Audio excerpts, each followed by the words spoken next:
All right, guys, we are going to take a look at 7.3. We're going to talk about something that's a very common base in especially like science and that kind of thing, but you'll see it a lot in math as you get into higher math, and it's going to be a base of E. E is kind of like pi. It's a number that you use more in algebra. Pi was kind of our geometry thing.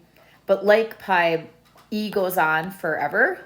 And so we just approximate it, like we call pi 3.14 if we're trying to approximate it. Same with E, we're going to use as our approximation 2.718. I want you to find it on your calculator. If you have a graphing calculator, it is right above the division button, but if you don't have a graphing calculator, you might have to hunt around.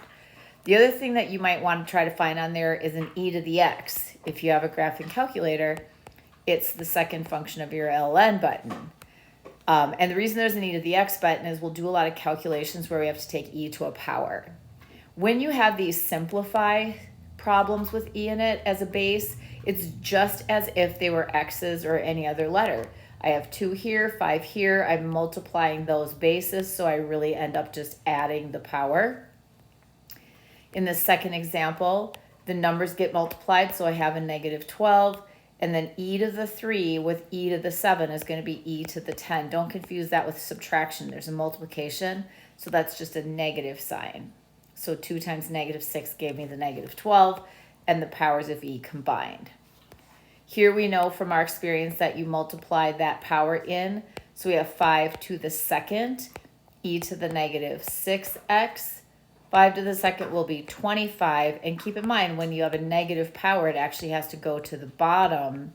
So the proper way to do this is to have it on the bottom. Now you'll notice that sometimes e has the x in its power, and that's okay. Here, I have a 3 out in front, but according to PEMDAS, before I do that multiplying, I need to do the power. So I'm going to distribute, the exponent. I'm going to distribute that in here. The 2 does not multiply by the 4. I get 2 to the 4th power, and then e to the 4 times x power. So 2 to the 4 power is 2, 4, 8, 16. So I have 3 times 16. So I have 48 as my number part, and then e to the 4x power. Here we do what we would always do, and that is look at the number part. 12 divided by 3 is 4, like it has been since elementary school. 10 e's on the top, 5 e's on the bottom. I end up with 5 extra, because that's the difference between 10 and 5. They would be on the top, so I really don't have anything left on the bottom. Here again, I would look at my numbers and my e's separately. 7 over 14 will reduce to 1/2 like it has forever. And then here I have 12 on the bottom, but 7 on the top. So there's a difference of 5, but those 5 will be left on the bottom because the leftovers will always be where there were more to begin with. So there are 12 on the bottom. That was where the extras will go. Okay, now let's try our calculator. So we're going to use your calculator, figure out where you can find e, and it says round to 4 decimal places. So I'm going to go to my calculator. I'm going to use my e to the x power button and put a 4 in there. So it's taking e times e times e times e, and it's kicking out an approximation of 54.5982. And it says to do 4 decimals, so I'm doing 4 decimals and rounding off to that 4th spot. This is pure calculator practice. So I'm going to try again. I'm going to go ahead and I'm going to go to get my e to the x power and use negative 0.09. When I do, I come up with 0.9139 if I round off to 4 decimal places like it said to. I'm going to type this exactly as it is into my calculator. I'm going to put a parenthesis, a 2. I'm going to have my e, just straight up e. And then I'm going to put a parenthesis. I'm going to raise that whole thing to the 3rd power. And then I'm going to add 1. So this is about learning how to use your calculator. So don't just copy my answers. Make sure that you're able to get your calculator to give you this answer. And I rounded that off to the 4th decimal. So you need to be able to operate your calculator and figure out how it works for you. Okay, so the last thing with E for us is that we talked about compound interest and we used our formula. And our formula was take what you start with, do 1 plus the rate over the number of compoundings, and then the number of compoundings times time. But that's when the number of times it's compounded is a countable number, like 2 times a year, 12 times a year, 4 times a year, 365 times a year. When you see this terminology, continuously compounded, and it has to say continuously, that is going to be the key word. That means all of the time. So basically, your n would be going towards infinity, like it's compounded an infinite number of times. Well, we can't plug infinity into our formula.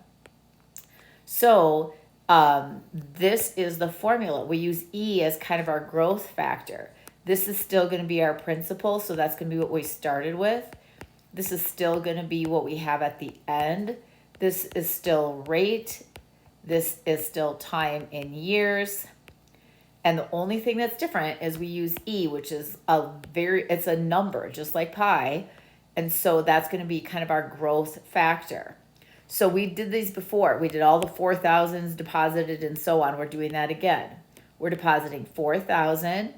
6% annual rate means that I would put it in as 0.06 if I move that over. Compounded continuously. What's the balance after 2 years? So there's my T.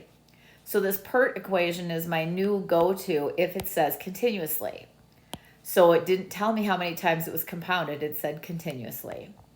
So my principal or initial amount of money was 400.